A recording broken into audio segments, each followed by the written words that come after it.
QAPA.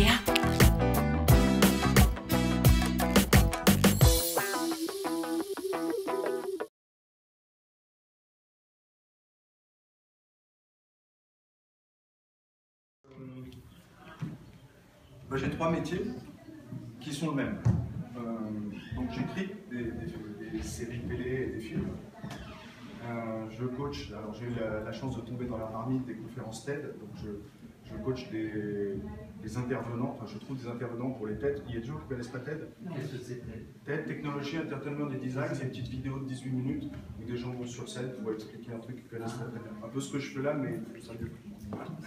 Et donc je trouve les intervenants et je les coach. Alors il y a des gens qui sont des conférenciers aguerris, et puis il y a des gens qui n'ont jamais verbalisé du tout leur expérience. Donc à chaque fois, c'est une expérience différente. On part de la personne, et on l'amène, on réussit la convergence entre un savoir, une expertise, un parcours singulier et un format singulier qui est celui du TED, c'est-à-dire 18 minutes, enfin 12, 10, 15 minutes, mais c'est transmettre quelque chose. Donc, cinéma, télé, ça, et puis donc il y a, en 2013, alors j'ai une croyance, je vais finir, avant de finir l'histoire, c'est que j'ai une croyance personnelle, c'est que la Providence met des pommes d'or sur notre chemin. Et on a un job à faire, il faut se baisser pour ramasser. Parce qu'au bout d'un moment, elle se dit, mais ce que je pose là, le gars, ça l'intéresse plus, et puis elle arrête. Donc en 2012, je préparais le TEDx Paris 2012. Et on me dit, regarde du côté de l'hypnose, il y a des choses intéressantes, et je ne connaissais rien du tout. J'avais certainement, comme nous tous, les clichés sur l'hypnose, la manipulation, dormir je peux. Puis je tombe sur une vidéo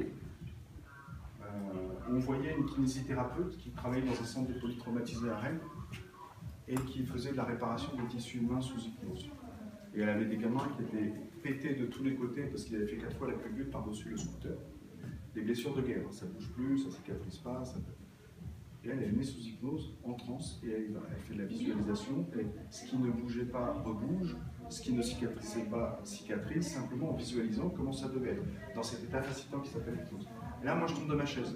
Je n'avais jamais vu de lien aussi fort entre l'esprit et le corps. C'est un truc, je ne sais pas ce qu'on vous a appris à l'école, moi jamais. Hein. C'est-à-dire qu'à l'école, comme dit Sir Ken Robinson, on nous apprend que le corps sert à amener notre cerveau à des réunions.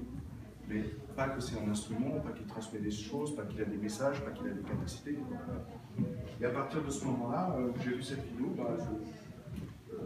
je suis allé me renseigner, j'ai été voir des cabinets publics d'hypnose, puis à la fin ils m'ont dit mais pourquoi tu ne viendrais pas te former? Ça ne m'a même pas traversé la tête. Et je me suis formé en hypnose et je me suis dit mais pourquoi on n'apprend pas ça à l'école primaire? C'est simplement comment fonctionne un cerveau. Et c'est ce dont on a besoin dans toutes les circonstances qui sont celles qu'on traverse. Dès qu'on va demander quelque chose à quelqu'un, dès qu'on va passer un entretien, dès qu'on va à une réunion, à un moment donné, c'est qu'est-ce qu'il y a sous ce sacré capot? Il y a un machin qui ressemble à une éponge, mais on ne sait pas ce que c'est. Je vous propose d'aller voir un tout petit peu comment ça marche, et puis de voir après comment on s'en sert. Ça va jusqu'ici? On y va. Alors évidemment, je vous demande comme ça, c'est quoi pour vous l'hypnose, histoire de se débarrasser des clichés vite fait. C'est un peu marabout, hein. Quand les gens vont voir un hypnotiseur, c'est souvent le dernier avant-poste, avant le marabout. Avant, ils ont fait généraliste, spécialiste, magnétiseur, acupuncteur, voyant. Mais on est en train de remonter dans le classement parce que l'hypnose fait un retour fracassant dans les blocs opératoires en ce moment. Et on fait beaucoup d'hypnoanalgésie sous hypnose. Alors, c'est vachement bien parce que c'est une démonstration par la preuve. C'est-à-dire que si ce truc-là, ça marche pas, on ouvre les jambes quand même. Donc, et c'est un endroit où ça marche pas. Donc, comme la médecine s'est réappropriée à l'hypnose, en ce moment, ça va. Elle redevient au normal. Pour la plupart des gens, c'est ça. N'est-ce pas? Donc, les SMER, dormez, je veux, c'est pas très fou. Sauf que ça, c'est l'hypnose de spectacle. Qu'est-ce qu'on va utiliser? On va utiliser certaines capacités du cerveau pour en faire du spectacle. En état d'hypnose, on ne dort pas. Pourquoi on croit qu'on dort? Parce que sur scène, on passe la suggestion aux gens de dormir, parce que c'est spectaculaire. On leur dit, allez, danserait. D'accord? Donc, on ne danse pas. Il y a aussi ce cliché-là, c'est celui de la manipulation. En état d'hypnose, on peut prendre le contrôle du cerveau de quelqu'un. Alors, l'exemple n'est pas très bien choisi parce que avant c'était faux, maintenant c'est vrai, c'est ça. C'est pour vous dire que toute la journée, on est bombardé de suggestions qui viennent agir parfois à notre détriment sur notre sens critique. Donc on ne sait pas, on est là, on prend ça à la sortie du métro, alors aujourd'hui c'est faux, mais j'avais fait ça il y a 3-4 ans. Il y a une phrase en dessous, c'est 78% des Français estiment que la menace sur le territoire est élevée. Là-dedans, on a ce qu'on appelle un biais cognitif. Un biais cognitif, c'est quelque chose qui prend une décision à la place de notre conscience. Le biais cognitif, c'est le biais cognitif de majorité. Inconsciemment, on a envie de faire partie de la norme, donc de la majorité. Donc là, on est déjà pris, voilà, on a juste pris un papier à l'entrée du métro et bien que le geste est un agrément, et le cerveau fonctionne comme ça. L'hypnose, c'est tout simple, c'est proposition, acceptation. On propose quelque chose au cerveau, et dans toutes les situations de communication qu'on vit, ça arrive de manière visible et de manière invisible. D'accord ? Donc l'intérêt de comprendre comment ça fonctionne, c'est de savoir le reconnaître quand ça arrive. Et de pouvoir, là où il y a du conditionnement, de l'automatisme, mettre un choix. Ça va jusqu'ici ? Bon. Donc qu'est-ce que c'est ? C'est juste un état facilitant. Et c'est aussi un état dans lequel on est 30 fois par jour. Dès qu'on lit un bouquin, on est en état d'hypnose. Dès qu'on regarde un film, on est en état d'hypnose. Dès qu'on marche sur un itinéraire ou qu'on conduit sur un itinéraire qu'on connaît très bien, il y a une partie profonde de vous qui prend en charge la conduite et la navigation. Vous pouvez parler à quelqu'un, raconter des blagues, et vous pouvez freiner, accélérer, passer les vitesses. Vous pouvez faire 500 km, vous vous rendez compte que vous êtes arrivé, et pourtant il y a une partie de vous qui n'a pas pensé à ce que vous faisiez.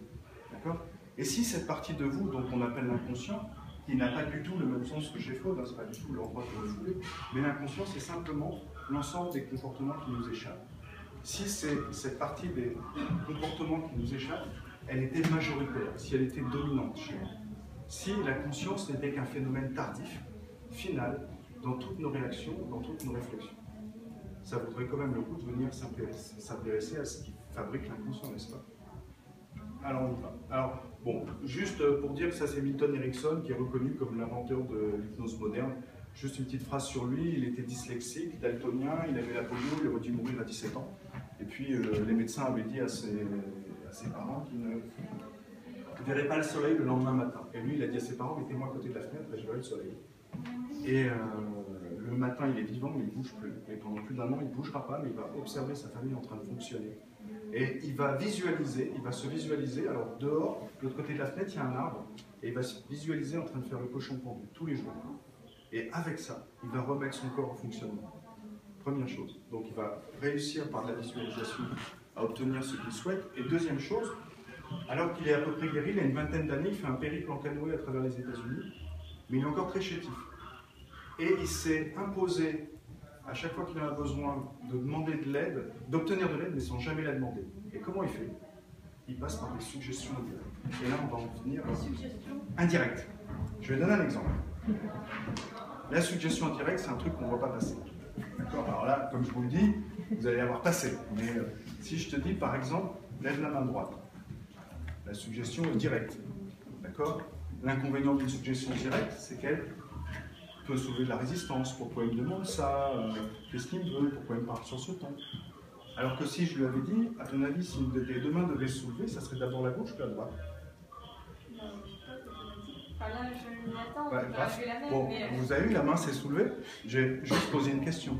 Qu'est-ce qu'on fait avec une suggestion indirecte ? Je vous dis ça pour apprendre à les reconnaître et peut-être à les utiliser. On fait un sandwich. Donc il y a le pain et au milieu, ce que vous voulez. D'accord ? Donc le pain, c'est pour le conscient. Moi, je lui propose un choix, la gauche ou la droite. Et je m'en fous, moi. Ce qui m'intéresse, c'est qu'une main se lève. D'accord ? Et qu'une main se lève, ça passe au milieu. Donc j'occupe son conscient et au milieu, je mets un truc pour l'inconscient. Vous avez compris la mécanique ?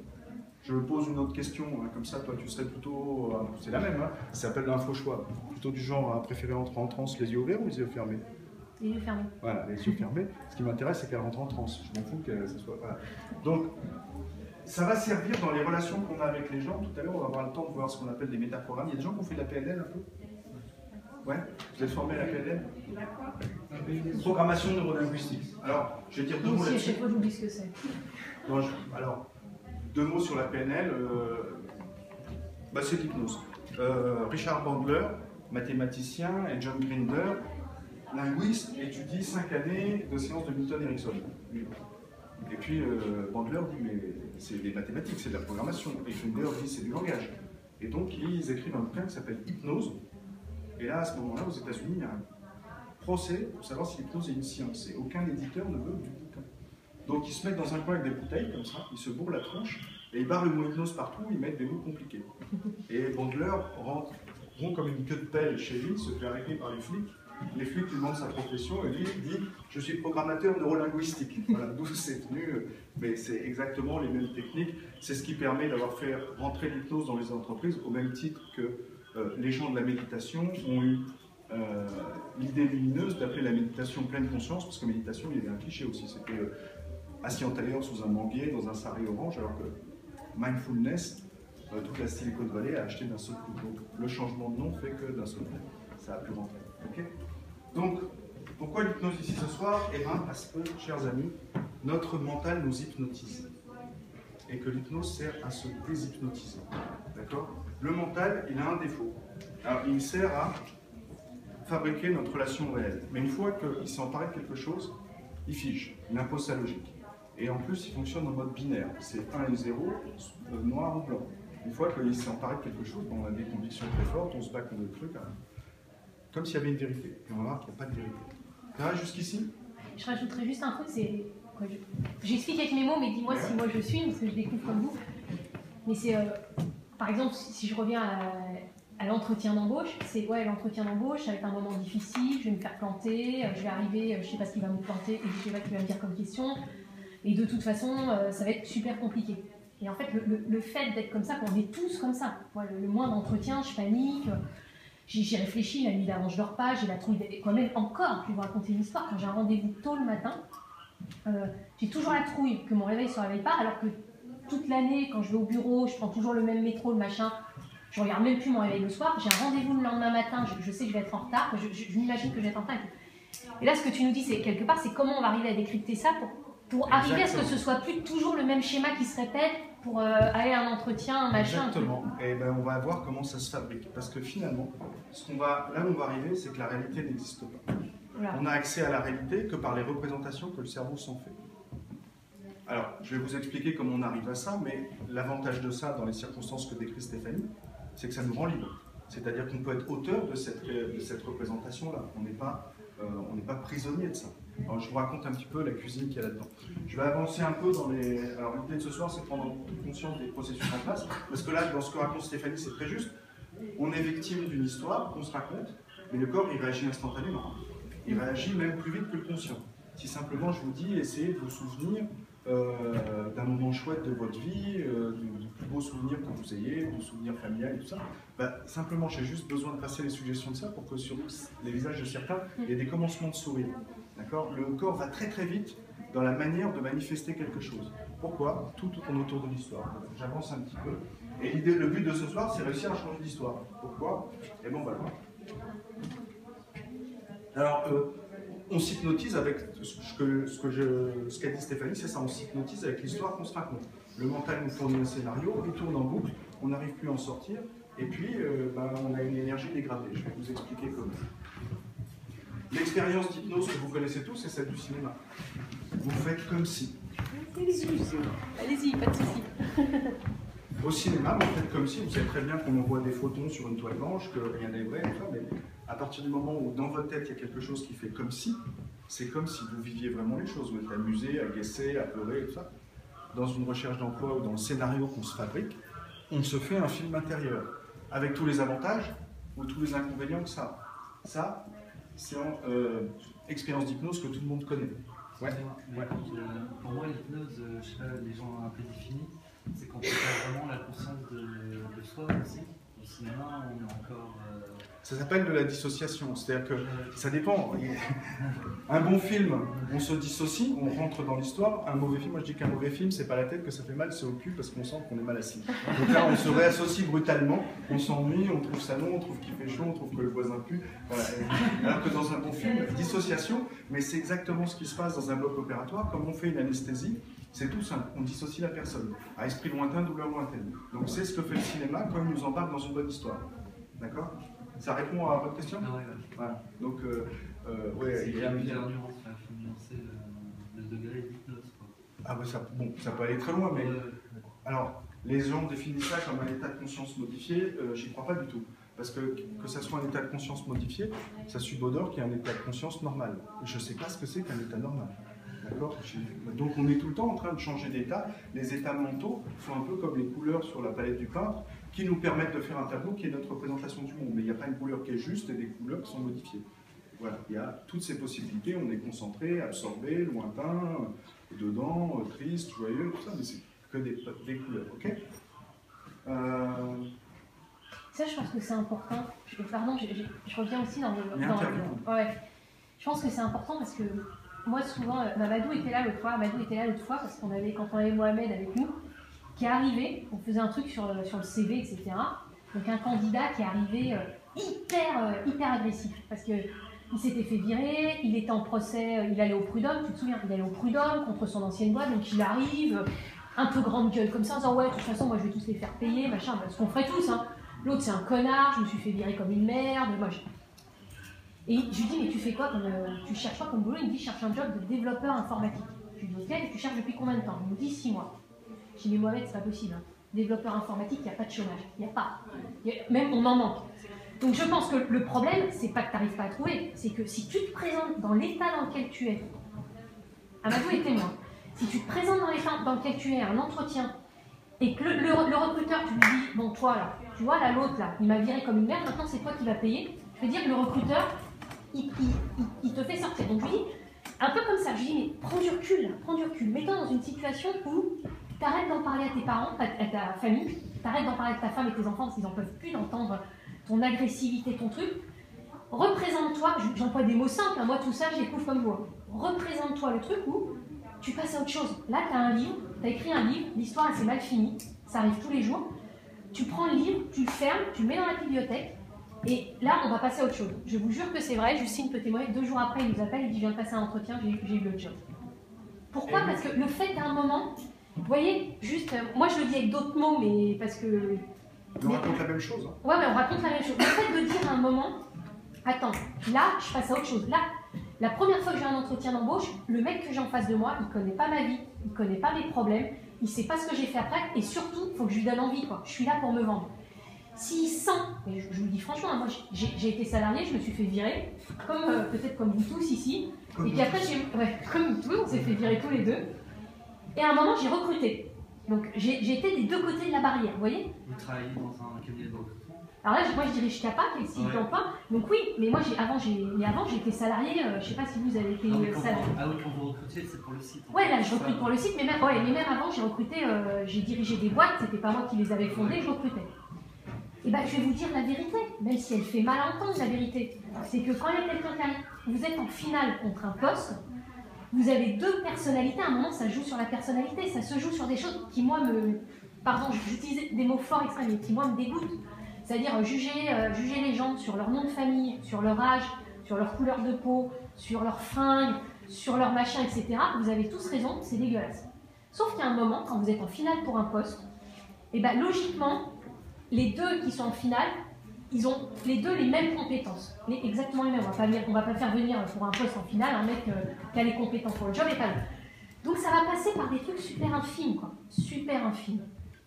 Et c'est là où moi ça m'interpelle ce que dit Gilles, c'est qu'à un moment, il faut arriver à se mettre en condition, moi j'ai testé, hein, il faut arriver à se mettre en condition où on va vendre autre chose. Mais à un moment, on va dire, bon ok, pendant 1 heure, 1 heure et demie, là je suis là pour cette histoire-là. C'est pas facile d'arriver à tout couper. C'est pas facile d'arriver à tout couper, mais je vais me mettre en place pour cette histoire-là. Et là ça peut marcher. Excuse-moi, je vais vous dire un exemple concret. Ça m'arrive de faire des interviews à la télé. Et puis, moi il y a des trucs qui me révoltent. Je suis révoltée contre l'injustice, mais ça me prend les tripes. Hein. Ça me prend les tripes. Et quand on parle du chômage, des machins, vraiment ça me révolte. Et cet été, je dois intervenir parce qu'il y a la Cour des comptes qui a rendu son rapport sur Pôle emploi, qui est catastrophique pour Pôle emploi, etc. J'appelle Gilles juste avant, je dis Gilles, aide-moi à rentrer dans l'histoire, parce que là j'ai été prévenue il y a 1 heure, il faut que dans 1 heure je passe sur France 3, machin. Et j'en ai parlé avec Gilles, et j'ai changé les mots, juste changé les mots. Ça ne veut pas dire que j'ai plus ma révolte, que pour moi, ça ne veut pas dire qu'il n'y a pas des trucs qui me révoltent pas.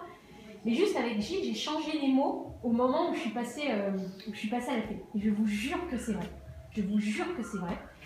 Je suis sortie de là, et là j'ai commencé à recevoir des SMS, des machins, de gens qui me connaissent bien, qui me disaient « Ah là là, mais la façon dont tu parlais, c'était beaucoup plus clair, j'ai mieux aimé, c'était moins agressif, machin. » Juste parce que, en fait, j'avais rien changé à moi. Hein. J'avais pas changé mon histoire, j'avais pas changé mon vécu, j'avais pas changé mes révoltes. Juste, j'avais mis des trucs.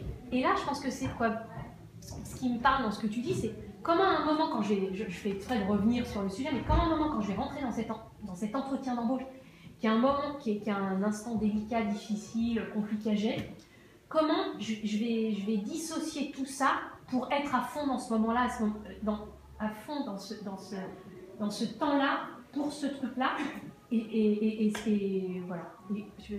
Pardon.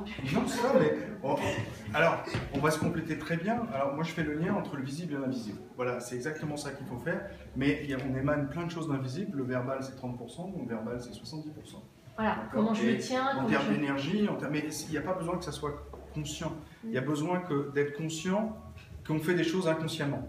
Et une fois qu'on a compris tout ce qui est à l'œuvre à l'intérieur de nous, alors ça devient facile de les maîtriser, de les contenir, parce qu'on voit tout de suite l'intérêt qu'il y a à le faire. Okay ?